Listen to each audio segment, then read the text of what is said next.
Friends, સ્વાગત કરું છું શેફ એસ્ટ્રીસ કિચન ગુજરાતીમાં। આજે બહુ જ મસ્ત ખજૂરવાળું દૂધ બનાવતા શીખીશું।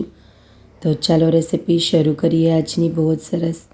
તો એના માટે અહીંયા બધું ખજૂરની સાથે સાથે ડ્રાયફ્રૂટ પણ લઈ લેવાનું છે। બદામ લીધી છે, ચારોળી લીધી છે, મેં અહીંયા અંજીર લીધા છે અને કાજુ લઈ લીધેલા છે અને ફૂલ ફેટ 1 લીટરનું દૂધ લીધું છે। મેં અહીંયા ભેંસના દૂધનો ઉપયોગ કરેલો છે ખજૂરવાળું દૂધ બનાવવા માટે। એનાથી ટેસ્ટ બહુ જ સરસ આવે છે।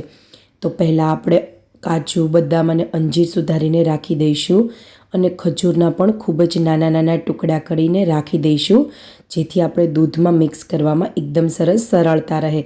અને થોડું ડ્રાયફ્રૂટ આપણે કાઢી લઈશું, થોડું ગાર્નિશિંગ માટે, ખૂબ જ ઓછા પ્રમાણમાં। તો જો આ બધું સુધારેલું છે, તમને ભાવતું હોય ડ્રાયફ્રૂટ તમે એડ કરી શકો છો, પણ આવી રીતના ખજૂરનું દૂધ બનાવશો એટલે આનો ટેસ્ટ બહુ જ સરસ આવે છે। તો જો ફ્રેન્ડ્સ, ડ્રાયફ્રૂટ બધું સુધારી લીધું। હવે એક લોયું લઈ લઈશું। અહીંયા મેં જાડા તળિયાવાળા લોયાનો ઉપયોગ કરેલો છે। દૂધ અહીંયા ચોટે નહીં એટલે થોડું આપણે પાણી પહેલાં ઉમેરીશું અને ગેસ ચાલુ કરી દઈએ। પાણી ઉમેરાઈ જાય પછી જ આપણે બધું જ દૂધ ડાયરેક્ટ ટ્રાન્સફર કરી દઈશું આની અંદર। તો જો હું મલાઈ સાથે આની અંદર દૂધ ઉમેરું છું અને હવે ધીમે ધીમે આપણે બધા જ ડ્રાયફ્રૂટ આ દૂધની અંદર ઉમેરી દઈશું અને સરસ આને ઉકળવા દઈશું। તો ચમચીની મદદથી આવી રીતના પહેલાં આપણે મલાઈ છે એટલે મિક્સ કરી લઈશું।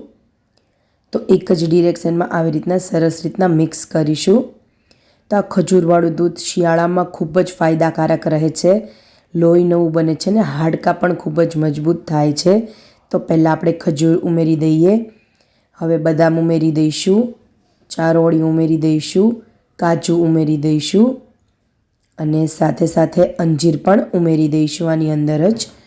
ખૂબ જ નાના ટુકડા કરેલા છે એટલે બહુ જ સરસ ફ્લેવર પણ આવી જશે। હવે આપણે દૂધને ખૂબ જ સરસ કલર ચેન્જ થાય ત્યાં સુધી ઉકળવા દઈશું, એટલે ઓછામાં ઓછી 15 મિનિટ આપણે દૂધને સરસ ઉકળવા દેવાનું છે। અને 1 ચમચી અહીંયા ખાંડ ઉમેરેલી છે। ખાંડ તમે તમારા ટેસ્ટ પ્રમાણે ઓછી વધારે કરી શકો છો, કારણ કે ખજૂર ખૂબ જ ગળ્યું હોય છે એટલે મેં 1 જ ચમચી ખાંડ ઉમેરેલી છે। તો ચમચીની મદદથી આપણે સારી રીતના આવી રીતના મિક્સ કરતા જઈશું। તો હુંફાળો આવે છે પણ આવી રીતના આપણે સરસ મિક્સ કરી લઈએ છીએ। તો આવી રીતના ખજૂરવાળું દૂધ બનાવજો, બહુ જ સરસ ટેસ્ટમાં લાગે છે ફ્રેન્ડ્સ। તો જુઓ, સરસ હુંફાળો આવી ગયો છે ખજૂરવાળા દૂધમાં। તો ચમચીની મદદથી આપણે મિક્સ કરી લઈએ। તો બહુ જ સરસ કલર પણ આનો ચેન્જ થઈ ગયો છે અને કન્સિસ્ટન્સી પણ આની એકદમ સરસ ઘાટી થઈ ગઈ છે। તો હવે મેઇન સ્ટેપ આપણે એ કરવાનું છે કે ગેસની ફ્લેમ કરી દઈએ બંધ અને હવે આને ઠરવા દેવાનું છે 10 મિનિટ ઓછામાં ઓછી। પછી આવી રીતના આપણે આ બાઉલિયામાં ટ્રાન્સફર કરી દેવાનું છે, કારણ કે આપણે મિક્સરમાં આને ક્રશ કરવાનું છે આ બધું ખજૂરને અને ડ્રાયફ્રૂટને।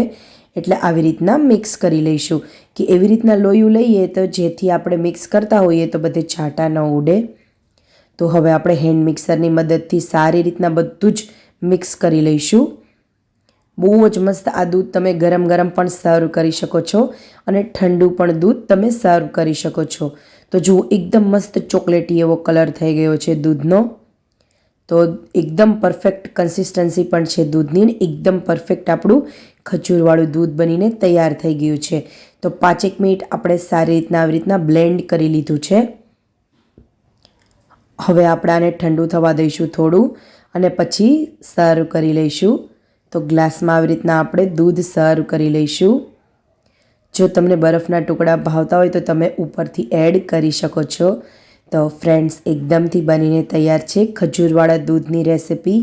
બહુ જ મસ્ત ખજૂરવાળું દૂધ આપણું બનીને તૈયાર થઈ ગયું છે અને મેં તમને થોડું અહીંયા મારી રીતથી જણાવ્યું છે, નવી રીતના જણાવ્યું છે।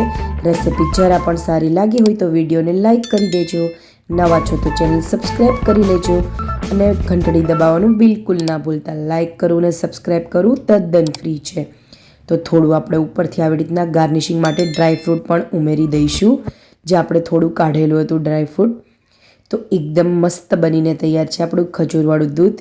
તમારો અભિપ્રાય કોમેન્ટ બોક્સમાં જરૂરથી જણાવજો। કોમેન્ટ બોક્સમાં જરૂરથી કહેજો કે તમને આ રેસિપી કેવી લાગી। ચાલો ફ્રેન્ડ્સ, હવે મળીએ નવા વિડીયોમાં। આવજો।